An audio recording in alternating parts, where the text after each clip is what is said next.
Le classement annuel de Reporters sans frontières sur l'état de la liberté de la presse dans le monde, il a été publié ce jeudi. Pour l'ONG, le constat est sombre en 2026 et le continent africain ne fait pas exception.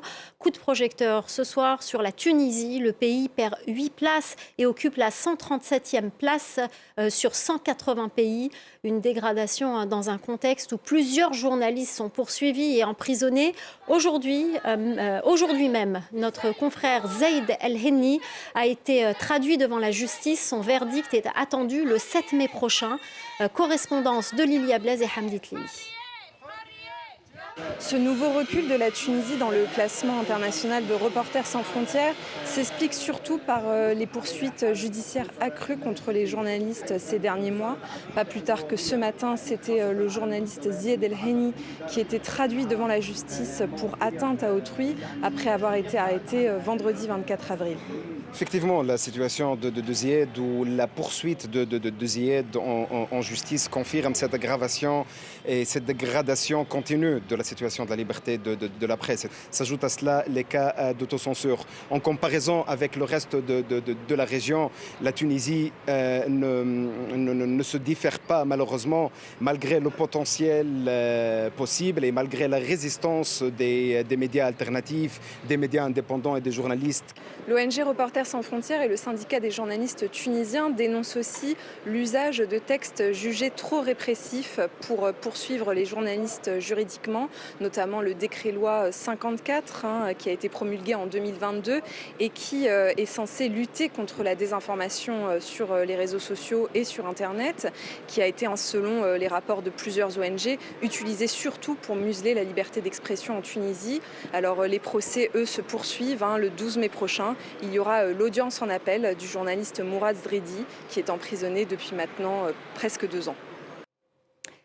Et justement, on va parler du cas de Mourad Zridi. Il a été condamné en première instance fin janvier à 3 ans et demi de prison pour blanchiment d'argent et évasion fiscale. Lors d'une nouvelle audience devant la Cour d'appel de Tunis, la demande de libération conditionnelle de notre confrère a été refusée par la justice.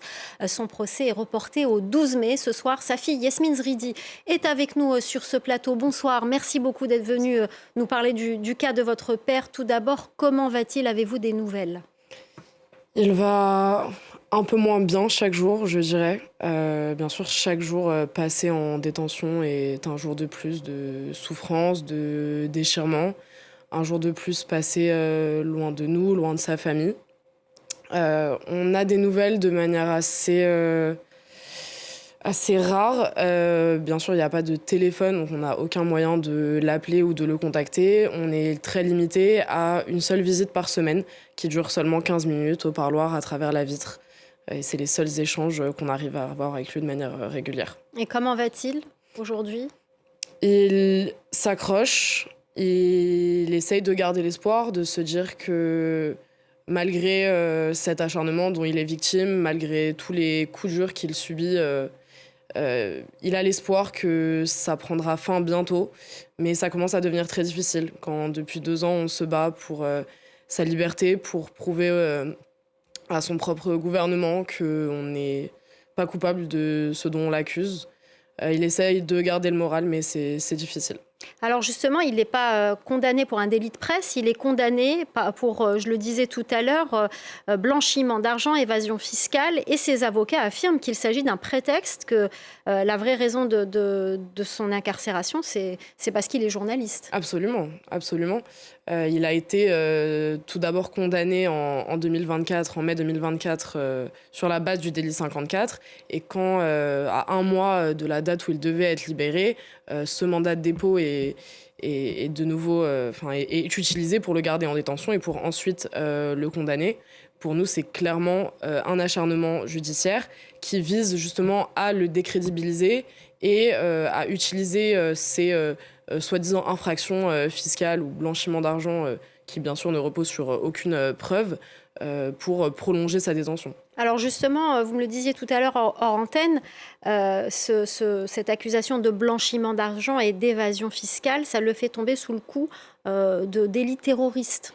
Et ça change la donne, notamment pour les visites, par exemple. C'est ça. Donc, tombant sous la loi du régime antiterroriste, nous sommes notamment privés de ce qu'on appelle un parloir spécial, où on peut notamment le voir une fois par mois, normalement, dans une pièce avec lui. On peut le serrer dans nos bras, on peut lui parler librement.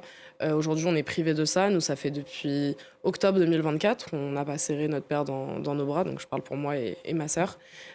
Et aujourd'hui, on nous refuse ce droit. Alors, je le disais, le procès aura lieu le 12 mai prochain. Qu'est-ce que vous attendez de ce procès ? On attend que justice soit enfin rendue. Moi, je considère aujourd'hui que mon père, on lui a volé 2 ans de sa vie et qu'on nous a volé à nous aussi 2 ans de nos vies. Ça fait 2 ans qu'on vit, qu'on survit, que chaque jour est rythmé par ce combat, par aussi le fait de s'occuper de lui, de le faire vivre en prison, parce que c'est nous qui sommes en charge de lui amener de la nourriture, de lui amener ses affaires, d'assurer les visites, de coordonner avec les avocats. C'est énormément de travail.